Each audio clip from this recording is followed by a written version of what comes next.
Hi అండి అందరికీ. ఈరోజు శారీతో లెహెంగా ఎలా కుట్టుకోవాలనేది మీకు నేను చేసి చూపిస్తానండి. శారీని ఫోర్ ఫోల్డింగ్స్ వేసుకోవాలండి. వేసుకొని దాన్ని ఉగ్గులు లేకుండా నీట్గా ఫోల్డ్ చేసుకొని దాన్ని మధ్యలో నుంచి సమోసా షేప్లో ఫోల్డ్ చేసుకోవాలండి. ఫోల్డ్ చేసుకొని మన నడుము లూజు ఎంత ఉందో అది ముందు మెజర్మెంట్ చేసుకోవాలి. పైనుంచి చివరి నుంచి మన నడుము లూజ్ ఎంత ఉందో అంత చూసుకోవాలి. నడుము నుంచి కింద వరకు మన లెహెంగా హైట్ ఎంత ఉందో అది మార్క్ చేసుకోవాలి.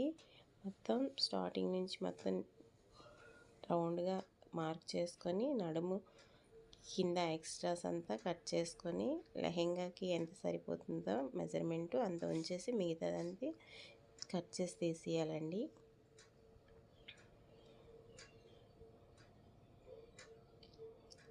చూడండి లెహెంగా దీన్ని ఎలా స్టిచ్ చేయాలనేది ఇప్పుడు చూపిస్తాను. ఫస్ట్ నడుము కోసం బెల్ట్ తీసుకోవాలి. బెల్ట్ ఒక 5 ఇంచెస్ ఉన్నట్లు చూసుకోవాలండి. నడుము లూజ్ ఎంత ఉందో అంత క్లాత్ తీసుకోవాలి. ఈ చివర ఆ చివర ఫోల్డ్ చేసుకొని ఫస్ట్ 4 ఫోల్డింగ్స్ చేసుకొని నాటు పెట్టుకోవాలండి. లంగా బెల్ట్కి ఫస్ట్ కింద వేసి దానిపైన సారీ క్లాత్ వేయాలి. వేసి కుచ్చులు పెట్టకుండా నీట్గా కుట్టుకోవాలండి. ఫస్ట్ రెండు వైపులా జాయింట్ చేసుకోవాలండి. క్లాత్ని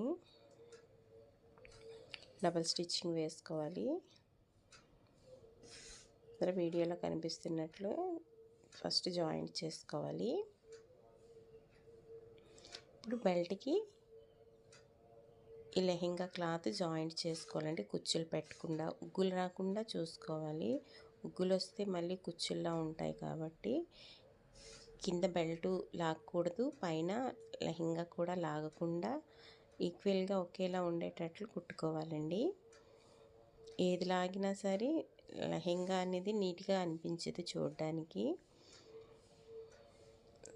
ఇప్పుడు దీనిపైన లైనింగ్ అటాచ్ చేసుకోవాలి కదండి. లైనింగ్ని సెంటర్లో జాయింట్ చేసుకొని ఇప్పుడు క్లాత్ పైన లెహెంగా పైన ఈ లైనింగ్ క్లాత్ పెట్టేసి సేమ్ క్లాత్ ఎలాగ బెల్ట్కి జాయింట్ చేసామో అలాగే దీన్ని కూడా జాయింట్ చేసుకోవాలి.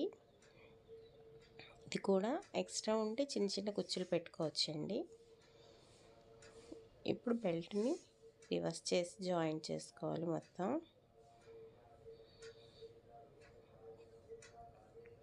ఉగ్గు రాకుండా చూసుకోవాలండి. ఉగ్గు వస్తే బెల్ట్ కూడా నీట్గా